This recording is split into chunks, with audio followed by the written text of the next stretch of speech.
Hello students, हमारे YouTube channel में आपका हार्दिक स्वागत है। तो चलिए आज हम लोग पढ़ते हैं क्लास 10th में निर्देशांक ज्यामिति चैप्टर के अंतर्गत एक महत्वपूर्ण क्वेश्चन जो हमारे डिस्टेंस फार्मूला या फिर दूरी सूत्र पर आधारित है। उस क्वेश्चन का जो सारांश है वो कुछ इस तरह का है कि y का मान ज्ञात कीजिए। यहाँ पर ध्यान दीजिए, y का मान आपको ज्ञात करने के लिए कहा जा रहा है, जहाँ पर कार्तीय तल पर स्थित बिंदु P जिनका निर्देशांक 2, -3 और बिंदु Q जिनका निर्देशांक 10, y है, उनके बीच की दूरी तथा उनके बीच की दूरी 10 मात्रक है। समझ पा रहे हैं? यानी यहाँ कार्तीय तल पर स्थित दो बिंदुएं दी गई है, बिंदु P और बिंदु Q, और उनके निर्देशांक के तौर पर क्रमशः हमें जो मान प्राप्त है वह है 2, -3 और 10, y। साथ ही साथ में ये दोनों बिंदुओं के बीच की जो दूरी है वो कितने हैं? 10 मात्रक या फिर 10 इकाई की है। तो कह रहा है यहाँ पर है y का मान ज्ञात कीजिए, यानी बिंदु Q में जो कोटि के रूप में y है उसका मान क्या होगा, ये मान आपको ज्ञात करना है। ठीक है, इसे हम लोग आकृति के माध्यम से समझेंगे। जैसे कार्तीय तल पर स्थित एक बिंदु है P जिनका निर्देशांक है 2, -3 और एक अन्य बिंदु है Q जिनका निर्देशांक है 10, y। तो फिर कह रहा है कि P से लेकर Q को जोड़ने वाली जो रेखाखंड है PQ, उनके जो है बीच की दूरी कितने मात्रक है? 10 मात्रक या फिर 10 इकाई के रूप में है। तो कह रहा है बिंदु Q में जो निर्देशांक है उसमें y के तौर पर जो राशि प्राप्त है उसका मान क्या होगा। क्योंकि हम जानते हैं कि दूरी सूत्र से बिंदु P से लेकर Q की दूरी कहें या Q से लेकर P की दूरी कहें = √x2 - x1 का whole square plus y2 - y1 का होल स्क्वायर होता है। यह बात क्या करना है तो याद रखिएगा, कार्तीय तल पर स्थित बिंदु P और Q में से अगर P को पहला तथा Q को दूसरा बिंदु माना जाए तो उनके निर्देशांक जो होंगे वो क्रमशः x1 y1 तथा x2 y2 के रूप में सामने आएंगे। तो वह मान जो होंगे संबंधित स्थान पर स्थापित कर देने हैं। साथ ही साथ में प्रश्न में जो PQ का मान दिया हुआ है 10 मात्रक, उस जगह पर आप लोग 10 मात्रक की राशि लिख देंगे √√x2 के जगह पर x2 का मान रखोगे। यहाँ पर 10 - x1 की जगह पर 2 उनका होल स्क्वायर प्लस y2 की जगह y2 का मान रखोगे जो कि ज्ञात नहीं है, y - y1 की जगह पर कौन सा मान रखोगे? -3 और उनका होल स्क्वायर कर दोगे।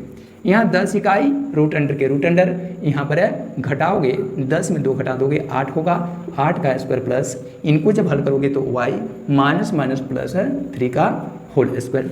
10 के 10 √√, यहाँ पर कर दोगे 8 का स्क्वायर 64 प्लस इसे तोड़ दोगे a + b का होल स्क्वायर के रूप में, जो कि होता है a² प्लस 2ab माने 2 × y × b की जगह 3 प्लस b² मतलब 3 का स्क्वायर के रूप में।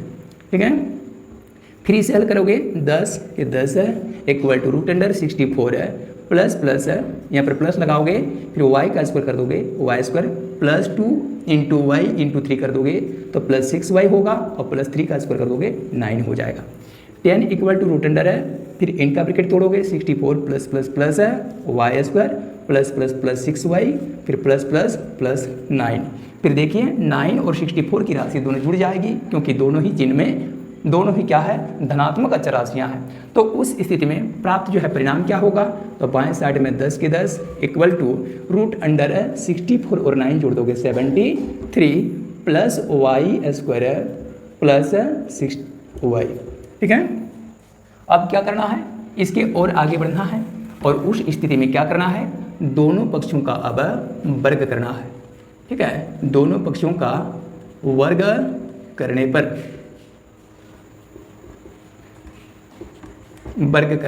तो दोनों पक्षों का जब वर्ग करोगे तो पूरा LHS का वर्ग होगा और पूरा RHS का वर्ग होगा। और ये जो वर्ग लेने की जो बात हम लोग सोचे हैं, RHS में रूट का चिन्ह हटाने के लिए आई हुई है। ठीक है, तो उस स्थिति में क्या होगा? 10 का स्क्वायर कर दोगे 100 हो जाएगा, यहाँ का स्क्वायर और यहाँ का रूट हट जाएगा तो यहाँ 73 प्लस y² प्लस 6y हो जाएगा। ठीक है, और इसे जब हल करोगे तो क्या प्राप्त होगा? 0 = 100 की राशि उस पार ले जाओगे तो वो 73 की राशि में माइनस हो जाएगा 100 की राशि प्लस y² प्लस 6y, यानी 0 = 73 का चिन्ह प्लस में है, 100 का चिन्ह माइनस में है, का चिन्ह घट जाएगा, 100 की राशि में 73 की राशि घट जाएगी। कितना प्राप्त हो जाएगा? -27 प्लस y² प्लस 6y प्राप्त होगा।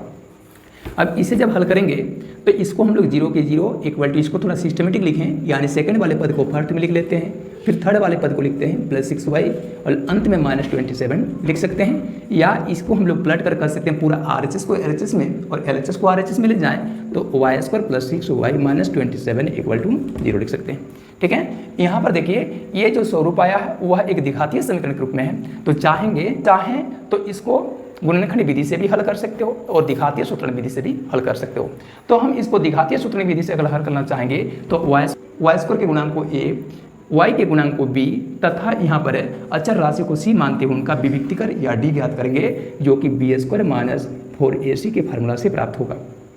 यहाँ पर b² कहने का मतलब है 6 का स्क्वायर है, -4 इंटू a कहने का मतलब है 1 इंटू c कहने का मतलब है -27। अब 6 का स्क्वायर कर दोगे 36 होगा, minus plus minus minus minus plus 4 into 1 into 27 करोगे 108 हो जाएगा। यहाँ पर d का मान प्राप्त होगा 144। ठीक है, अब d का मान 144 प्राप्त हो गया, इसलिए द्विघातीय सूत्रण विधि में हम लोग y चर का द्विघातीय समीकरण देख रहे हैं, तो इसलिए y इक्वल टू फार्मूला हो जाएगा -b ± √d/2a। ठीक है, इसमें y इक्वल टू माइनस, ये फार्मूले वाला माइनस है, अब b का मान देख लीजिए कितना है 6 है, अब प्लस माइनस रूट d के जगह पर कितना मान रखेंगे 144 का मान रखेंगे, बट्टा 2a, 2 इंटू a के जगह पर 1 का मान रखेंगे, यानी y equal to -6 plus minus 144 का वर्गमूल 12 निकलेगा, बट्टा 2 गुना 1 कर दोगे 2 हो जाएगा। एक बार हम लोग अल्फा में जब इसका मान प्राप्त करेंगे तो -6 + 12 बट्टा 6 हो जाएगा, और बीटा में जब इसका मान प्राप्त करेंगे तो -6 - 12 बट्टा 6 लिख देंगे। यहाँ अल्फा इक्वल टू -6 और +12 कर देंगे तो उस स्थिति में 12 की राशि में 6 माइनस होगा, 6 प्राप्त होगा, और यहाँ पर बड़ी राशि 12 है, वो प्लस का चिन्ह के तौर पर लिखा जाएगा, बट्टा प्लस बट्टा 6 है तो 6। अब बीटा इक्वल टू करेंगे तो -6 और -12 जोड़ देंगे, -18 बट्टा 6 प्राप्त हो जाएगा।